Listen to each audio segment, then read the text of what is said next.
Bismillahirrahmanirrahim. Assalamualaikum warahmatullahi wabarakatuh.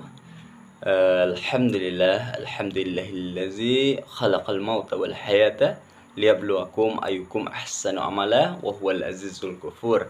Asyhadu an la ilaha illallah wahdahu la syarikalah wa asyhadu anna Muhammadan abduhu wa rasuluh la nabiyya ba'dah amma ba'du. Alhamdulillah, rekan-rekan sekalian, bertemu lagi dengan saya Prima Ramadhani, mahasiswa program studi Pendidikan Agama Islam Pasca Sarjana di Universitas Islam Negeri Fatmawati Kota Bengkulu. Kali ini kita akan coba mengangkat sebuah topik yang sangat luar biasa, yaitu adalah kebudayaan dan kepribadian dalam mata kuliah Sosiologi Pendidikan Agama Islam. Maka pada kesempatan kali ini kita akan coba mengangkat topik tentang kebudayaan dan kepribadian. Di sini kita akan mengupas serta menggali lagi definisi unsur-unsur serta bagaimana pendapat para ahli tentang kebudayaan serta kepribadian di dalam mata kuliah Sosiologi Pendidikan Islam.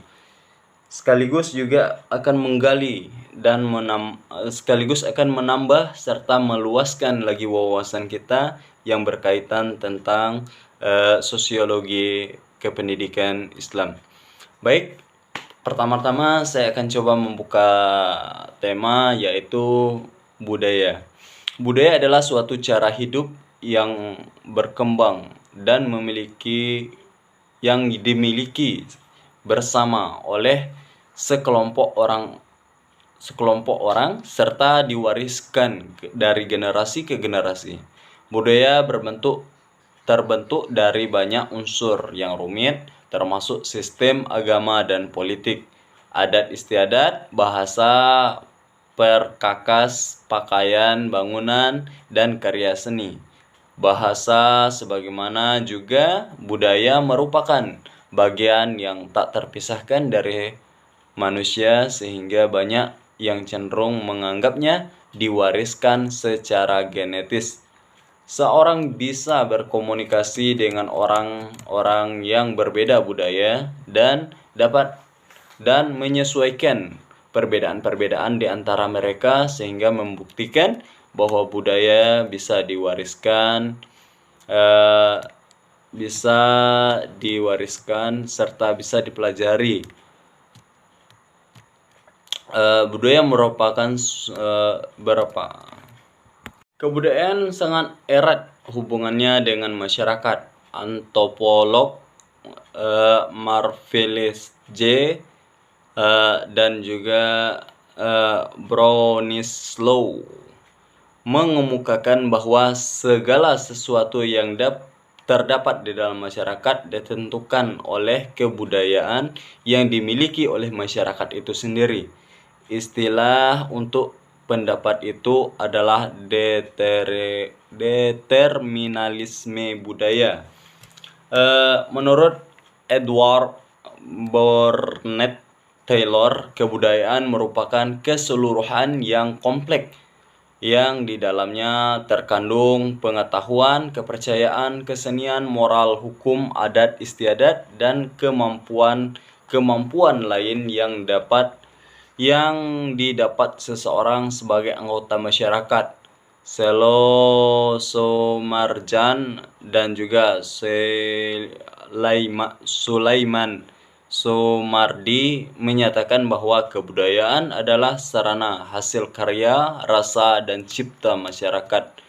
Sementara itu, M. Salamet Riyadi, budaya adalah suatu bentuk rasa cinta dari nenek moyang kita yang diwariskan kepada seluruh keturunannya.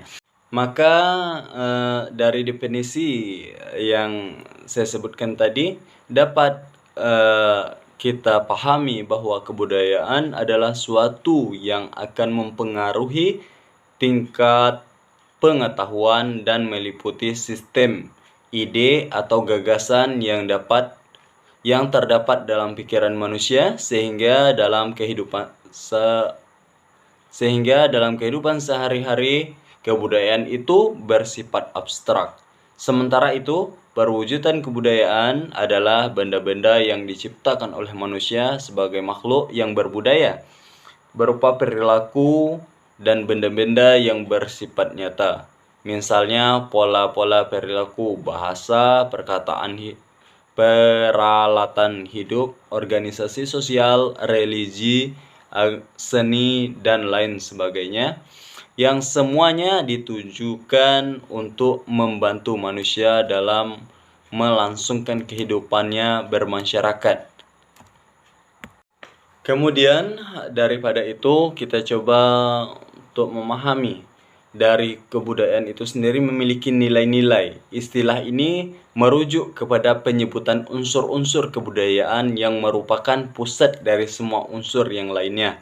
Nilai-nilai kebudayaan yaitu gagasan-gagasan yang telah dipelajari oleh warga sejak usia dini sehingga sukar untuk dirubah. Gagasan inilah yang kemudian menghasilkan berbagai benda yang diciptakan oleh manusia berdasarkan nilai-nilai, pikiran, dan tingkah lakunya.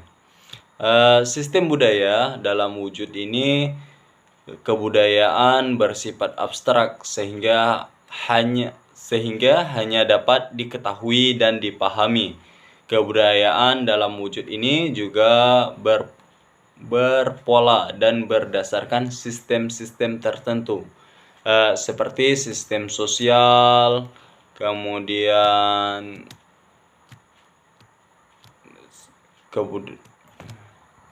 sistem-sistem yang ada di dalam kebudayaan itu pun juga beragam. Yang pertama ada sistem kebudayaan yang namanya sistem budaya sosial, di mana adanya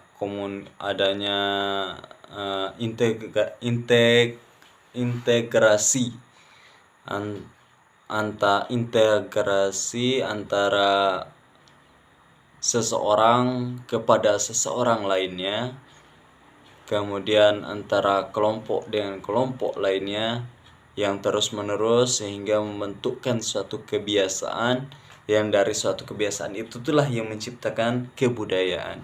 Kemudian ada sistem bahasa. Sistem bahasa diperlukan untuk sosial karena dengan bahasa kita bisa berkomunikasi. Dari komunikasi itulah terjalin satu pemahaman atau satu ide, gagasan yang merasa adanya persamaan atau rasa persaudaraan yang terjalin dari komunikasi. Kemudian ada sistem bahasa sosial dan banyak lagi sebenarnya lainnya yang tidak bisa kita jelaskan dari video ini. Nanti untuk lebih lengkapnya kita bisa lihat di video berikutnya. Nah, itulah tadi sedikit penjelasan yang bisa saya kemukakan dari sosial. Lantas berikut kita akan masuk lagi ke dalam psikologi kepribadian. Kepribadian adalah suatu disiplin ilmu yang mempelajari tentang kepribadian manusia melalui tingkah laku ataupun sikapnya sehari-hari yang menjadi ciri khas seseorang tersebut. Kepribadian merupakan salah satu bagian atau ciri khas yang istimewa yang sangat penting bagi kehidupan manusia. Oleh karena itu, psikologi pendidikan adalah hal yang sangat penting untuk dipelajari. Kemudian sejarah psikologi pendidikan, sejarah psikologi kepribadian sebenarnya telah ditunjukkan untuk menjadi suatu disiplin ilmu sudah sejak saat yang sangat lama, bahkan sebelum Masehi. Hal ini juga terdapat dalam sebuah literatur mitologi kuno yang memberikan informasi bahwa para pemain drama sering mengemukakan ataupun topeng untuk memerankan tokoh lain atau menyembunyikan identitas sendiri. Cara ini kemudian dinamai oleh bangsa Romawi sebagai istilah personality. Dari kata personality, kata personal sendiri dapat diartikan sebagai kehadiran seseorang melalui identitas yang mencerminkan dirinya, melainkan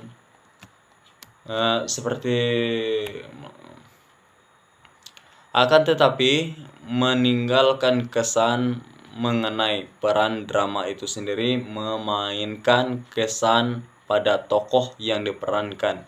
Istilah personality kemudian hadir untuk menamakan peran sendiri yang tadinya hanya sebuah peran, namun bisa menjadi nama panggung yang membuat pemerannya terkenal, seperti benda lain atau alam di sekitar kita yang memiliki ciri-ciri.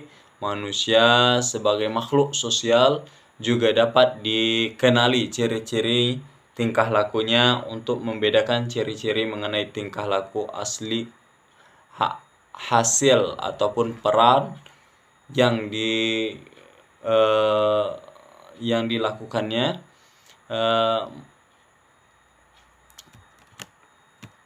Adapun menurut beberapa tokoh, Sigmund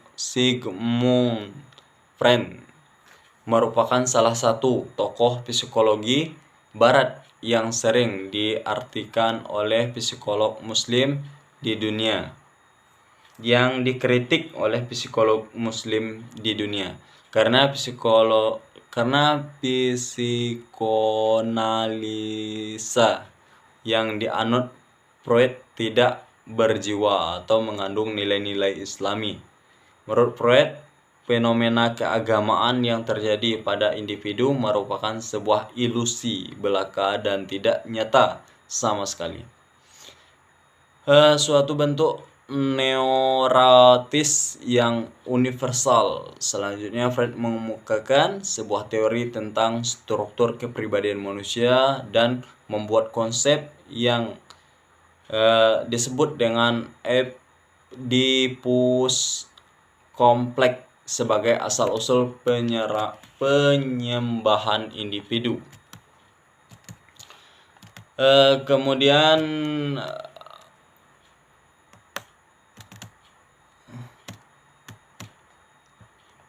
saya rasa cukup sekian dulu apa yang bisa kita pelajari hari ini. Semoga bermanfaat untuk kita semua, khususnya saya sendiri. Apabila tadi banyak salah kata atau nada yang tak sesuai pada tempatnya, saya mohon maaf. Tentu banyak salah dan khilaf selama saya penyampaian di dalam video ini. Mohon untuk dikoreksi dan juga ditambahkan kritik dan saran di bawah video ini. Kami tunggu dengan hati yang bahagia. Mohon untuk subscribe juga channel ini agar channel ini bisa membangun dan juga menyiarkan lagi ilmu-ilmu dan juga konten-konten yang barangkali insya Allah bisa bermanfaat untuk kita sendiri. Dan akhir kalam, wabillahi taufiq wal hidayah waridha wal inayah. Subhanakallah bihamdika asyhadu an la ilaha illa anta astaghfiruka wa atubu ilaik. Assalamualaikum warahmatullahi wabarakatuh.